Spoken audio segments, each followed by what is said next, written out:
Going to sketch in an ellipse using the eccentricity method now. So this time with an ellipse, the parabola was equal to eccentricity of 1, whereas eccentricity of an ellipse is less than 1. So it's always going to be less than 1 in an ellipse. That meaning the angle in here at the axis is going to be less than 1 or less than 45 degrees.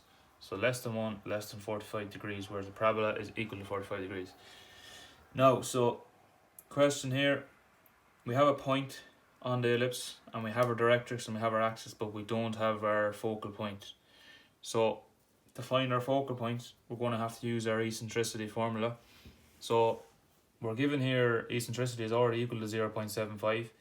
So I'm just going to write out the formula really quick. Just going to do it down here. Eccentricity is equal to the point to the focal point over the point to the directrix, which is, so eccentricity 0.75 is equal to, I want to find the distance from the point to F because I already have the distance from point to D. So PF over that point is equal to 50. So 50 here.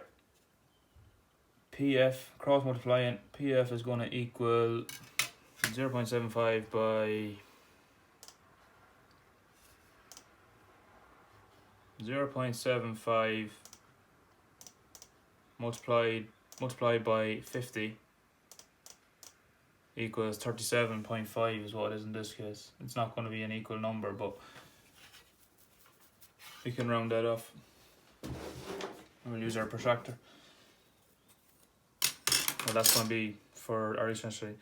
Mind that. So 37.5 millimeters is what we're going to be using here for P to F. So I'm just going to measure that out. 37.5 is about there.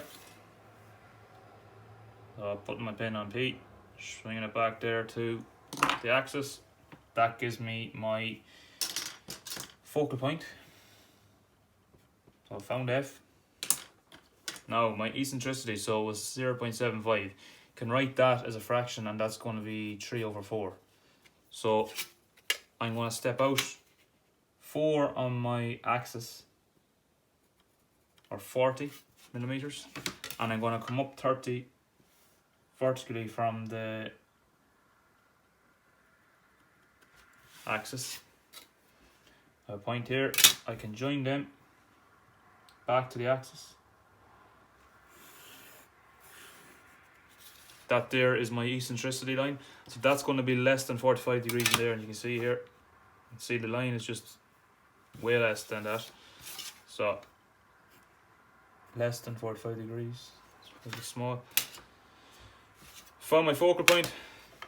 So I find the vertex, same as normal, 45 degrees from the focal point up to the eccentricity line. Bringing that down vertically to the axis. That there gives me my vertex. So I have found my vertex now, my focal point. All I have to do is, I'm going to use the eccentricity method so to find this ellipse. If I was to find the vertex, the second vertex of the first vertex there, I'd be just going 45 degrees from the focal point to where it hits the eccentricity line. Where it hits the eccentricity line is coming down to the axis vertically, and it gives me V2 here. So that's my start point, that's my end point. Now, to find my ellipse, I'm just going to divide this up once again. So it's the same as the parabola. I'm just going to go in intervals of 20s.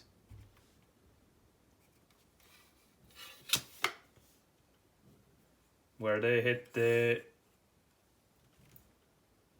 eccentricity line, they're being brought back then to the focal line.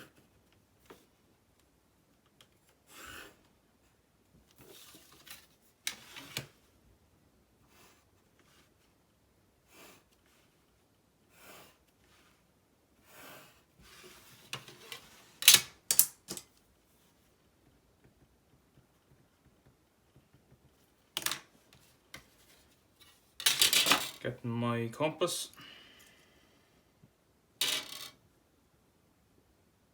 Same as the parabola.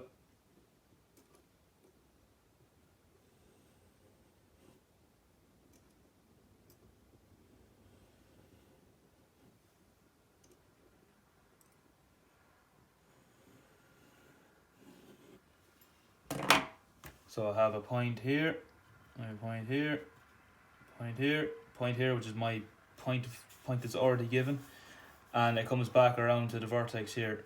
I'm just going to add in one more point, or just the latus rectum here. Go 5. That can go back now to the focal line. This will give me another point just for more accuracy.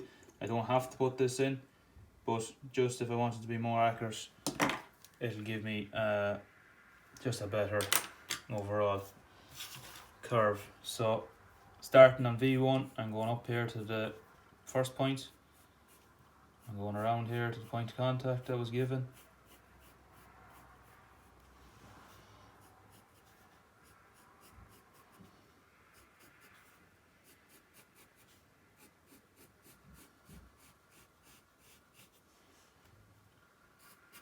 So that will be a portion of my ellipse drawn in, found by using the eccentricity method to find the focal point, etc.